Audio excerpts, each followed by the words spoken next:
नमस्कार किसान भाइयों इस वीडियो में हम बात करने वाले हैं इफ्को का 0050 नैनो यूरिया के बारे में, जो 100% जल में घुलनशील उर्वरक है। इसका अगर आप खेत में छिड़काव करते हो तो आपकी फसल की पैदावार भी बढ़ेगी और अच्छी तरीके से ग्रोथ करेगी।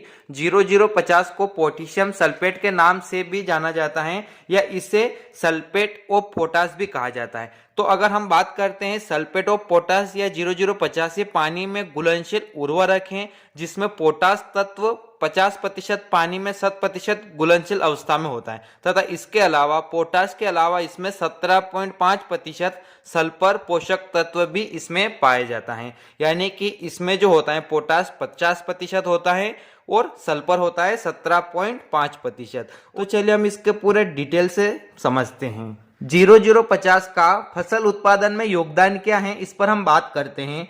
पोटास ऑफ सल्फेट जो होता है यह फसल को कीड़े व बीमारियों से बचाने में सहायक है। पौधों की नमी की कमी, अधिक व कम तापमान को सहन करने की शक्ति प्रदान करता है। फसल उत्पादन में वृद्धि तथा उपज की गुणवत्ता बढ़ाने में भी 0050 सहायक है। चलिए हम बात करते हैं इसकी प्रयोग विधि क्या है, इसका घोल हमें कैसे तैयार करना है। तो आप देख रहे हैं ये 1 किलो की थैली है इफ्को की 0050 पोटेशियम सल्फेट की। तो आपको क्या करना है, 1 केजी थैली को 1 बीघा के लिए प्रयोग करना है। आप 1 बीघा में कितनी टंकी का छिड़काव करते हैं उस हिसाब से आपको घोल तैयार करना है और एक टंकी में जितना आप पानी लेते हो उस हिसाब से 1 लीटर का या आधे लीटर का जितना भी आपने अनुमान लगाकर घोल तैयार किया है उस हिसाब से टंकी में डालना है और 1 बीघे में आपको क्या करना है, 1 थैली का प्रयोग करना है। इससे क्या होगा कि आपकी फसल की पैदावार भी बढ़ेगी और आपके पौधों की ग्रोथ जो रुकी हुई है वो भी वापस से बढ़ना शुरू हो जाएगी। चलिए हम इसके सावधानियों के बारे में समझते हैं।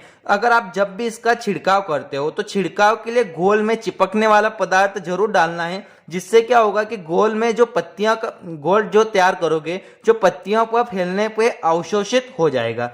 खड़ी फसल में सामान्यतः छिड़काव सुबह या शाम के समय करना चाहिए जब हवा नहीं चल रही हो। और आप जब 0050 का प्रयोग करते हो, जिस भी फसल में आप प्रयोग करोगे इससे आपका कोई भी नुकसान नहीं है, लेकिन इस बात का जरूर ध्यान रखना है जब फलदार फसलों में अगर आप फल पकने से पूर्व आपको इसका छिड़काव करना है। यानी कि जब आपका जो भी फसल लगा रखी है उसका फल पकने का समय आ जाए उससे पहले ही आपको इसका छिड़काव करना चाहिए, जिससे क्या होगा कि आपकी पैदावार भी बढ़ेगी। आप जैसे कि डीएपी या यूरिया का प्रयोग करते हो तो आप इस 0050 नैनो यूरिया का प्रयोग करके भी आप आपके खेत की उपज की पैदावार बढ़ा सकते हो। किसान भाइयों, मैं उम्मीद करता हूं कि इस वीडियो में मैंने आपको 0050 के बारे में जो जानकारी बताई है बहुत ही अच्छी तरीके से समझ में आ गई होगी। और किसान भाइयों, इस चैनल पर पहली बार आया तो चैनल को जरूर सब्सक्राइब कीजिए और इस वीडियो को उन सभी किसान भाइयों तक जरूर शेयर कीजिए जो 0050 के प्रयोग विधि के बारे में इसका डिटेल से समझना चाहते हैं।